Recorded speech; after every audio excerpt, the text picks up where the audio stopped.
I am going to be starting tonight a class. It's going to be a series on Pirkei Avos. And before I even start the Pirkei Avos, I want to just give a little story, which I heard a long time ago. And it's apropos for really maybe the situation now. Just a few words about it, and then I'll start with the class of Pirkei Avos. I'm going to give a little background, and we'll go from there. So I'm sure most of you have heard of Rabbi Shlomo Carlebach.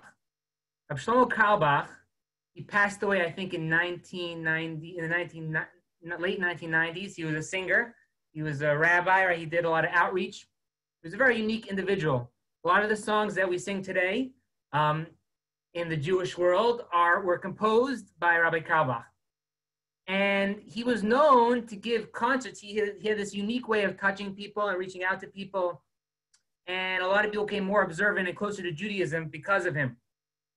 And he used to give performances all over the world. And he would go everywhere. And at one time, he used to go to prisons to give performances. And when he would give a show, he wouldn't just give a show. He would go beforehand and make sure to go to every single person in the jail and say, "Holy brother, how are you? Let me give you a hug." Every guy was a holy brother. He give them a hug, and he did this before he even got to the concert. Then he gave a performance in the prison, and it was a tremendous success. Everyone was very happy with him and the performance that he gave. Towards the end, at the end of the concert, when he, was leaving again, again, it wasn't just, he didn't just leave. He would first, embrace everybody and holy brother and, give everyone a hug. And finally, as he was winding down, he finally made his way out of the door. He's starting to go. And a big burly prisoner, as he's walking down the hall, calls out to him. He says, "Rabbi Carlebach," I can't do the voice, but he calls out to him. He says, "Rabbi Carlebach, can I ask you a question? Can I ask you something?" So he turns around, he says, "Sure." He sees this big burly prisoner. What could he be asking him of the rabbi as he's about to leave? He says, "Can I ask you something?" He says, "Sure, holy brother." And he says, "Rabbi, can I have another hug?" And he says, "Sure, of course." And he gives them, and they embrace for a few minutes. And finally, after the embrace is finished, the prisoner tells Rabbi Carlebach, he says, "If somebody would have given me a hug like that 20 years ago, I wouldn't be here." So the lesson is clear. I just want to take the lesson like this. This is a challenging time. It's the term that they're using in every place. It's unprecedented. It truly is unprecedented. And everyone has their own challenges. But at the same time, there's always other people that we could think of that have it perhaps more challenging than us. Putting out a challenge for everybody tonight, that if we could sort of be like the Rabbi Carlebach and we could think of one person that we could call and just reach out to and give them that, that proverbial hug, just to see how you're doing, how are you? I know they talk about it on the news, reaching out to people, but, forget about what this is what the Torah, this is our obligation as Jews for each other. Don't think about a person that you call regularly. Think about somebody you haven't spoken to in a while, you haven't reached out to in a while, that you could think of just to say hello. And you know what? Most, I think all people, they really, really appreciate it. Somebody who isn't getting that phone call, right, was in a little more challenging situation than you, and just reach out, and we go. It really goes a long way. Okay, so that is my little introduction for tonight. But with that, I want to start now Pirkei Avos. I'm going to be doing a little bit of a series, God willing, over the next few weeks about Pirkei Avos. I just want to do one thing here on the side. And it is the custom. I got it. One second. There we go. Okay, it is the custom between Pesach and Shavuos to study Pirkei Avos, to do one chapter a week. There's 7 weeks between. There's 49 days, and there's a just amount of the 6 chapters. So every week we do another chapter. And the reason that there's this custom to study between Pesach and Shavuos, the Pirkei Avos, ethics of our fathers, is because that during this, there's 2 reasons. Well, number one is that on Shavuos we receive the Torah, and we know the Torah, we have to work on ourselves before we're able to even receive the Torah. So Pirkei Avos is actually, we're going to get to it soon. It's our instructions on how we become better people. So that it's all the more appropriate to study Pirkei Avos during this time. Secondly, it's brought down. It's that the students of Rabbi Akiva. Rabbi Akiva was a great teacher, great Torah teacher, who had many students. He actually had 24,000 students, and they started because they didn't teach each other properly. They treat each other properly. They actually passed away during this time. So in order to, I guess, fix up this idea that the students were not treating each other properly, we study Pirkei Avos between Pesach and Shavuos. And I guess it's also in this idea of making ourselves better people. Okay, so I'm just going to start right now. So the first thing is I just want to give a little background for you just, I don't know if everyone has learned Pirkei Avos before, but Pirkei Avos, I want to give a small background about the Torah, and this oral Torah and written Torah. Very quickly, I'll go through it. So Pirkei Avos is a part of the Mishnayos, and the Mishnayos is part of the oral Torah, right? So there's the oral Torah, there's the written Torah, which is the Torah, the 5 books of Moses, and there's an oral aspect of that, which right now it's not oral anymore. It was codified at a certain point in history by Rabbeinu HaKadosh, and that's the Mishnayos, and then it was further codified in the Gemara, the Talmud. And it's actually interesting if through the generation, each, before it was codified, it was passed over from father to son, until it got to a point where the generations were getting a little bit weaker, and it was necessary for them to put it into writing. And it's actually interesting. This chain, even though it's not passed down from father to son anymore, it's still a chain that we have, and we're going to see very clearly in the Pirkei Avos and the ethics of our fathers that it's a chain, and it's this chain of the tradition we have goes back all the way to Sinai. It's actually, and we could all trace it if we all think of the Torah that we learn, through the Kollel, through the Ben Salem Jewish Outreach Center. We could all, you might think, oh, I never went to yeshiva. How am I able to trace myself back to Sinai with the traditions that I'm learning? No, but it's actually not true. It is, you can. Every one of us here can trace our traditions back to Sinai, because everyone, you learn from a Kollel rabbi, that Kollel rabbi learned from another rabbi, and so on and so forth. And we could take the chain all the way back. I'm not going to do it right now, but it's just something to think about. Now, what is Pirkei Avos about? So if we literally translate it, it's called Pirkei Avos. It is ethics of our fathers, ethics of the fathers. And it's really discussing different ways for a person to become a better person and to strengthen his relationship with God and his relationship with other people, right?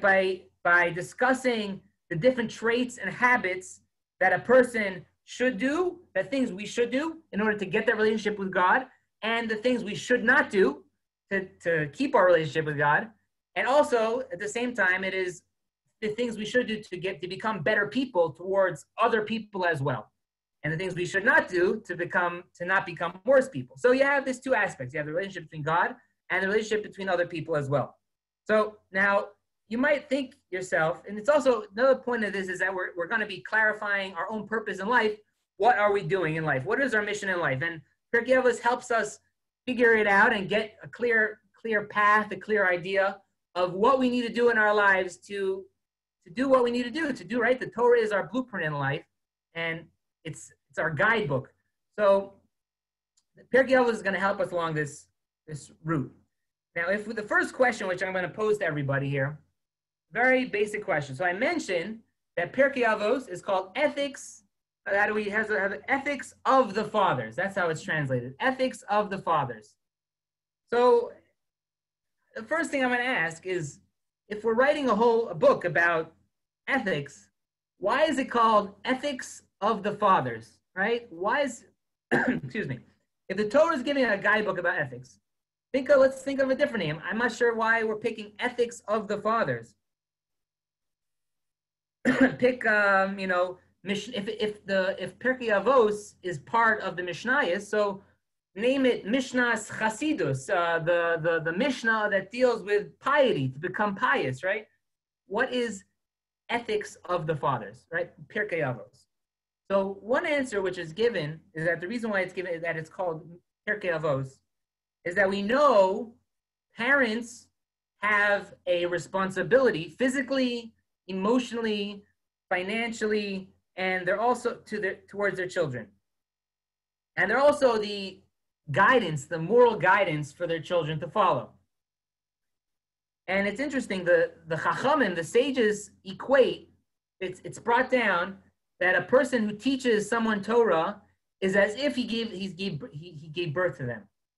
Because although the parents brought them to this world physically, it's the teachers of the people who teach the Torah, the Rabbis and the people who teach the Torah to the children or to someone else, they're giving birth to them spiritually. So on a level, they're spiritually, they're like parents.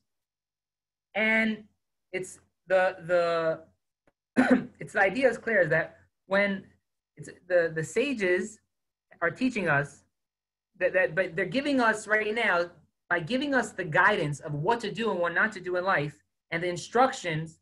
So they're sort of becoming our figurative fathers, and they're like the fathers of the nation by giving the Jewish people the instruction of what to do and what not to do. So that is one answer why it's called Pirkei Avos.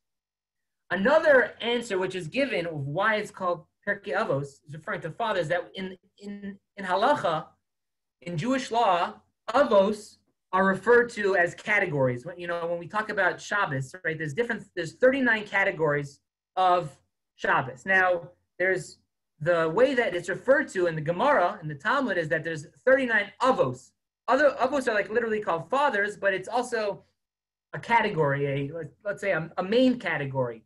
And so there's 39 areas that are the certain, I guess, in Shabbos that you can't, transgress. So the fact that the Mishnayos is called Pirkei Avos is to tell us that there's many, when it comes to human behaviors,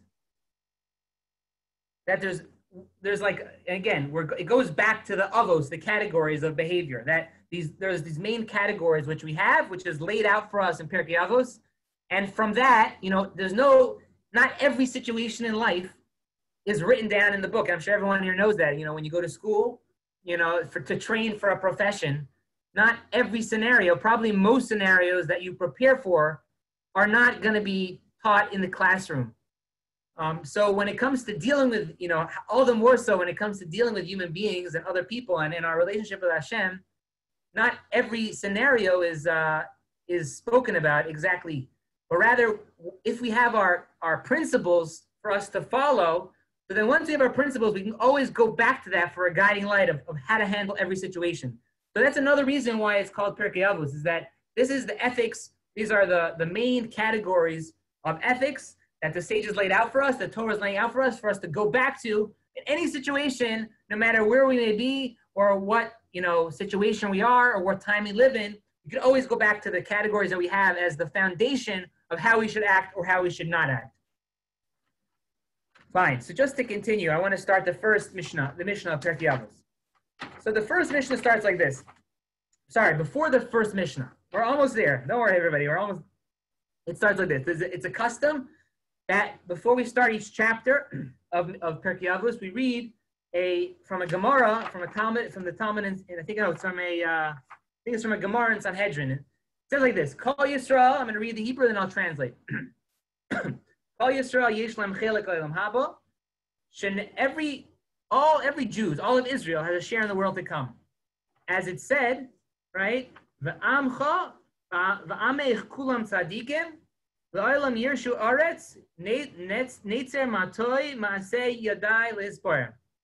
That all your people are righteous, they shall inherit the land forever, a branch of my plantings, my handiwork, in which to take pride. Okay? So, the first thing is, it's not part of Pirkei Avos, but we read it before we start. So the first thing is, why do we do this? Why do we read this? Totally seems a little random. We're talking about everyone have a portion of the world to come. We're talking about that, and we're saying all the Jewish people are righteous. That's why the portion in the world to come. So there's an answer that's given is the following: is that we know, like I'm mentioning, that Pirkei Avos is telling us how to be better people. And it's sort of like a spiritual prescription for us, from Hashem, to tell it to become better and to make our neshamas more healthier. So, like just before a doctor, he's going to give somebody medication, we always got to have that.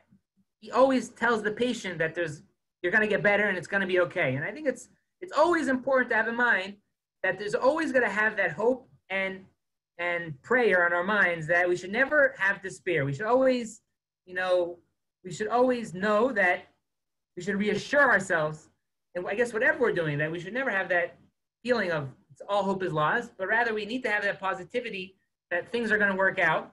And so too, when it comes to Pirkei Avos, you might think, wow, these things are a little bit lofty, these ideas, or I'm such a, I do this, I do that, how could I be better? I'm stuck in my situation, what I am, I'll never change.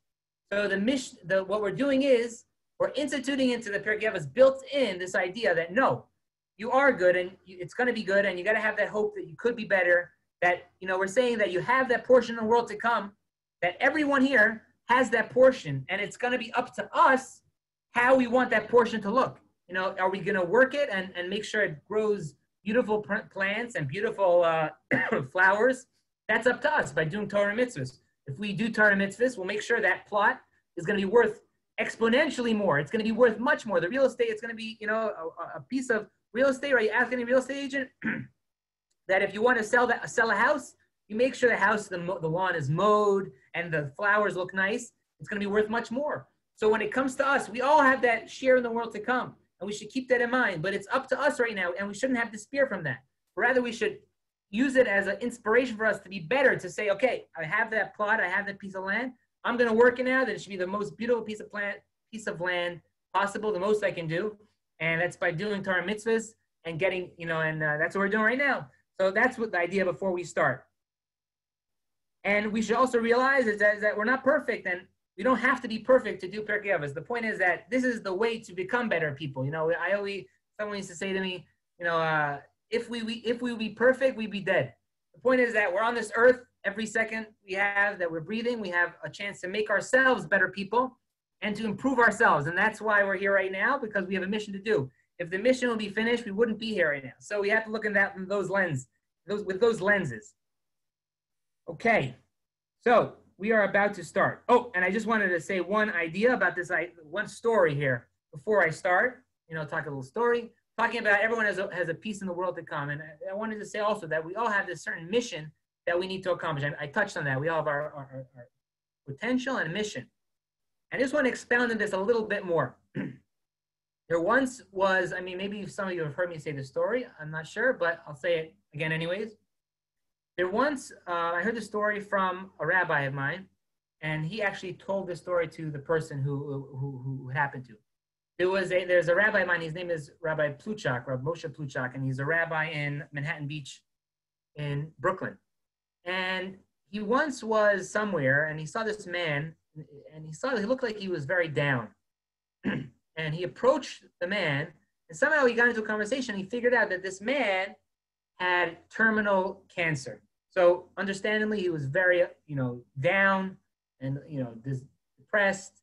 And he told the rabbi, he said, what I try to learn and I keep falling asleep. I can't learn. I can't do anything. I can't pray. What good is anything that I'm doing right now? He had despair. He felt like, he wasn't in such a great situation.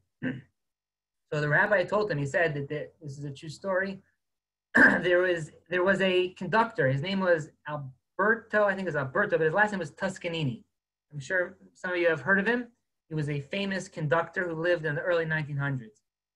And this Alberto Toscanini was known to have a super fine ear for music. He was able to hear things that most people, we would never be able to notice about music. And this Toscanini came to America at a certain point, and while he was here, he had a biographer who was following him around and was, trying to write up an article about him. And he told Toscanini that, that next week there was going to be some type of symphony in London. And Toscanini asked him if he could work out for that time a phone hookup for him to hear from the United States to hear the symphony that would be playing in London that he wanted to hear. And the reporter was able to work it out, and they sit down and he listens to the concert. After the concert finishes, the biographer or the reporter turns to Toscanini and he says to him, new? I mean, I don't know if he said new, but he said, how was it? And Toscanini tells the reporter, he says that, it was a very good concert, but, talking about a 100-piece band over here, but they were missing one violinist. So the reporter thinks to himself, yeah, right. How does he know the difference if they're missing one violinist from this 100-piece orchestra? I don't believe him. And he just brushed it aside. Later on the week, he decided he was going to look into this a little further, and he actually did his research, and he found out that in the concert in London, during the concert, one of the violinists got sick and left. So he was amazed that this Toscanini was able to hear through a telephone hookup. Can you imagine in those days, in the early 1900s, or I don't know exactly when it was, but it was, not for sure past 1930, 1940, across, it was through the whole Atlantic Ocean. I can't imagine it was such a clear connection. And to top it off, we're talking about a 100-piece orchestra, and still his ear for music was so fine-tuned that he was able to tell that one of the violinists was missing. So Rabbi Pluchak turned to the man and he told him, he said, in the universe, that God is the conductor of the world. And he's conducting this massive orchestra of the whole world. And you know what? He notices if one violinist is missing, he notices. He notices. And the lesson is clear, is that we all have our mission in life. Talking about missions in life. We all have our plots to plot of land to work that we're going to get when we come after 120 years. We're going to come upstairs. We're going to have a reward. But we have a unique mission in life to fulfill. And it's only up to us to do that mission. Only we can do it. And God has given us the tools that we need to fulfill that mission. And if we don't do our mission, God notices. He notices. Just like the Toscanini could hear the difference if one violinist is missing. God knows the difference. If we don't do what we're supposed to do, he knows. So with that, I'm going to start the first Mishnah of Pirkei Avos. I know it's we're almost over, but we're going to, I don't know, I just started. I'll try to keep moving. I just felt it was a good story to say, and I think everyone likes stories. So the first Mishnah starts like this. I'll read it, and then I'll translate. Moshe kibel Torah misinai u'masr liyeshua Uzekenim l'neviim neviim Mesur l'anshei knesses hagadola. I'm going to start like this. It's interesting. Moses received the Torah from God, who revealed himself at Sinai, and conveyed it to Joshua. Joshua conveyed it to the elders. The elders conveyed it to the prophets, and the prophets conveyed it to the men of the great assembly. Okay, so that's the first. We're giving a little bit of an order here of the chain. Remember, I talked about that chain before, that Masorah, from generation to generation. So we're starting from Sinai right now, and we're going down the chain. Okay, so the first thing is they taught three things. They said three things. Have a mistunim bedin, v'hamidu talmidim harbe, v'asu sayag l'Torah. He said, be deliberate in judgment, develop many disciples, and make a protective fence for the Torah. So, the first thing I want to talk about today is, in the Mishnah, is why, why are we saying here, giving this whole listing, or better, I'll do that question soon. What are the three things we're talking about here? We're saying three things that were brought down. We give the whole chain of reaction, the chain reaction. They said three things. These men of the great assembly said three things. Be deliberate in judgment, develop many disciples, and make a protective fence for the Torah. Now, I don't know about you guys, but if I was writing a book about ethics, I don't think I would make the first thing, be deliberate in judgment, be deliberate in judgment. I mean, it sounds pretty, a unique case. It's talking to judges. Is anyone here a judge? How many judges does anyone here know? Probably not so many. Maybe everyone here knows probably I can count on one hand the amount of judges everyone knows here. So if I was writing a book on ethics, or any of you were writing a book about ethics, don't you think we should start with something a little more general that starts with the whole population of the whole nation of Israel, something a little more general? Love your neighbor as yourself. I could think of 100 things. Why are we picking on a subject which seems to be so, what's the word we're saying? It's so unique. It's not necessarily general. So I think that was a question which I heard, and I one of the answers which I saw that explains is that why it specifically says be deliberate in judgment is that when it says be deliberate in judgment, maybe the simple understanding is that it's talking to judges, but it's really talking to every single one of us. It's not just judges. It's referring to every person in all the Jewish people. And, because there's situations every day where we're dealing with other people. And it's up to us how we look at a situation. Are we going to just, it's up to us how we're going to handle situations. And a lot of time, how we handle a situation is because we're going to make a judgment about something. We'll see something happening. We'll see something we'll see someone doing something in a certain way. And we say to ourselves, whoa, he must be doing this and thing against me or whatever. Why they do this for must be X, Y, and Z. But really, the reality is a person made a mistake or he just didn't realize or she didn't realize. And we automatically judge them, and that determines the outcome of how we're going to react. So the Mishnah is telling us really something fundamental for all the Jewish people, is that when it comes to our dealings with people and how we look at others, we should be careful in how we should be deliberate. Don't just jump the gun and shoot. Rather think things through. Like, maybe someone made something called dan lekaf schus, judging someone favorably. Maybe it was a mistake. And this is something, if you look at it with that realm, with that perspective, it's a much more general approach, and it really applies to every single person many, many, many times a day on how we handle a situation. That is one of the answers which I saw. A second, going on the second idea over here so that's the first idea in the Mishnah. Be deliberate in judgment. The second idea, which we have here, it says, Hamidu tamidim harbe. So again, is anyone here, how many teachers are here? Are there many? I'm sure we know more teachers than judges, but it's not like, it doesn't seem so general, this principle. So again, if we're starting a book on ethics, Pirkei Avis, why would we start with something that's more localized? It's not such a general thing. So answer to this is as follows, is that we know that there's such a thing, you're right, having many students. We all know teachers, and maybe some of us are teachers, and we've dealt with teachers, our children's teachers. But at the same time, let's look a second. What is the job of a teacher? Is the job of a teacher just to give over information, or to just stuff kids with, to give them information, and what the capital of every state is, or to teach them science, or to teach them, Chumash, Torah, right? What's the job of a teacher? The job of a teacher, essentially, and really this is also, I'm going to get this in a minute, it's not just for a teacher, it's for a parent as well, and for a good friend as well, is that a job of a teacher is to stand up to students, and that's why it says in the mission in the Pirkei Avis, it says emidu talmidim harbe. Literally, that means stand up many students, stand them up, meaning make your students that they could be self-sustaining, they could be independent themselves. You could make them that they're able to function on their own in society. And in essence, that's a job that each and every one of us have as well.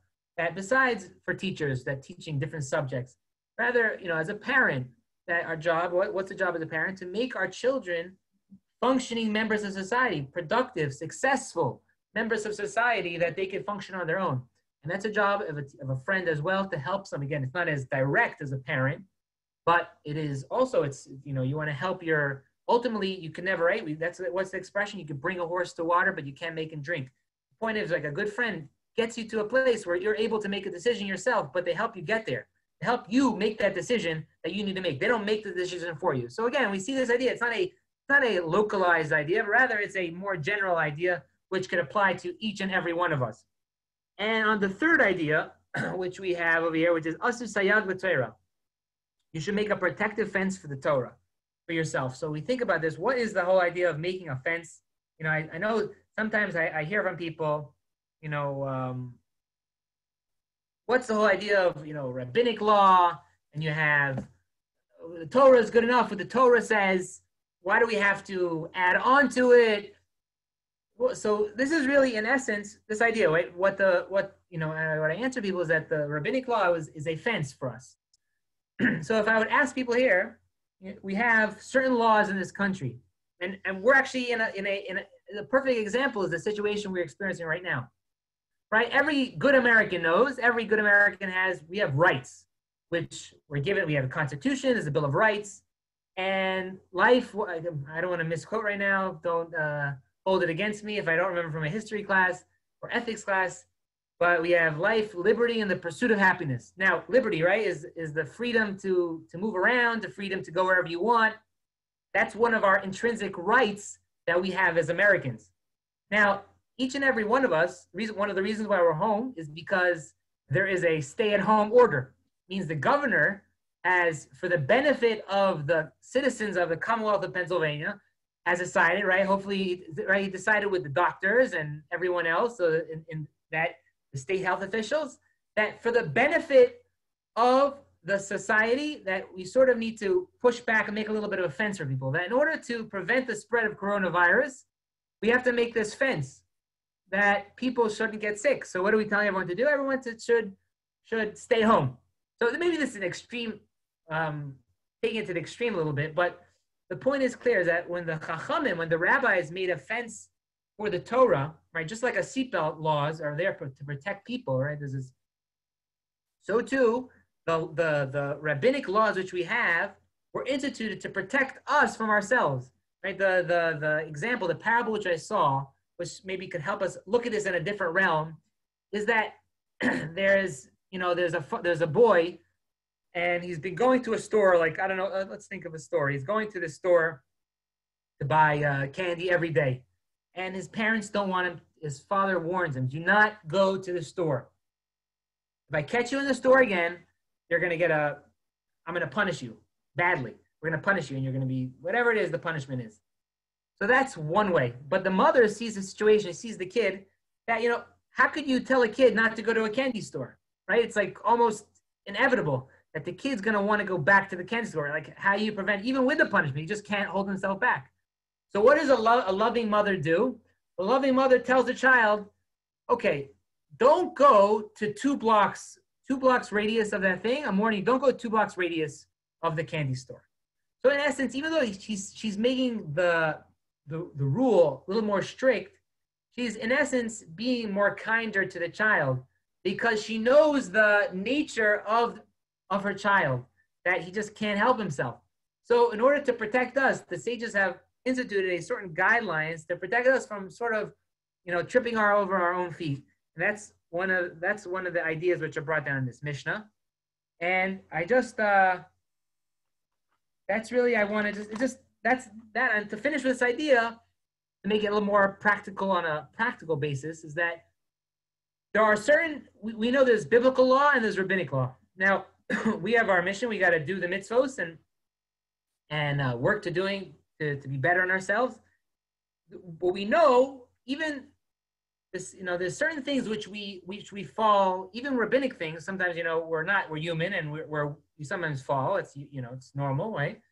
So just a lesson for us to take from this Mishnah is that when we have something that's hard for us, each person knows different things. You can think of in your mind different things that are challenging for you. That things that are challenging for us, we should think in our mind 2 steps before we get to the point we're going to have to make that decision of, should I do this or should I not do this? So an example is, let's say somebody has a hard time, good example. Let's say somebody, he knows that whenever he gets too tired or whatever, he's too overtired, he gets angry at people. So now, instead of trying to just go to sleep late, being irresponsible, go to sleep late, and just trying to fight himself getting angry at people, he should try to have the foresight, okay, I know to myself that if I don't go to sleep on time, I will be angry at people. So let me do my best to get to sleep on time. So what he's doing in essence is he's preventing himself from getting to the situation where there's a high chance he might stumble. So the idea is clear that when we say make fences, besides the actual rabbinic law that the Chachamim instituted for ourselves, that we ourselves can look at the things that are challenging in our own lives, and whatever it might be, eating something which we shouldn't eat, or it might be going somewhere we shouldn't go, or doing something we shouldn't be doing. If we think a step ahead before we get into the situation, like, okay, I know if I go with these people, I might end up in this place, which I don't want to be. So maybe I should have these people come to me instead of me going with them. That's just one example. But there's many, many examples which we all could think of our own head, and we could all think of techniques how we can distance ourselves to prevent ourselves from coming into the situation where we might transgress or might not transgress. So that's just a way that we could take it very practical to ourselves on a daily basis, even besides the rabbinic law, and apply it to our lives. So with that, I'm going to finish. We only got through one Mishnah tonight, but it was a pleasure, and I will continue, God willing, next week. It will be, I'm not sure if it's going to be Tuesday or Monday night, but after in the next week or two, we'll have a set night that will continue with Mishnayos Pirkei Avos. I'll try to go a little faster. I know it was a little slower this week, but I wanted to give everyone the intro, which I think was important. And with that, I will unmute everybody, and everyone could say hello to everybody. Okay. Thank you for joining.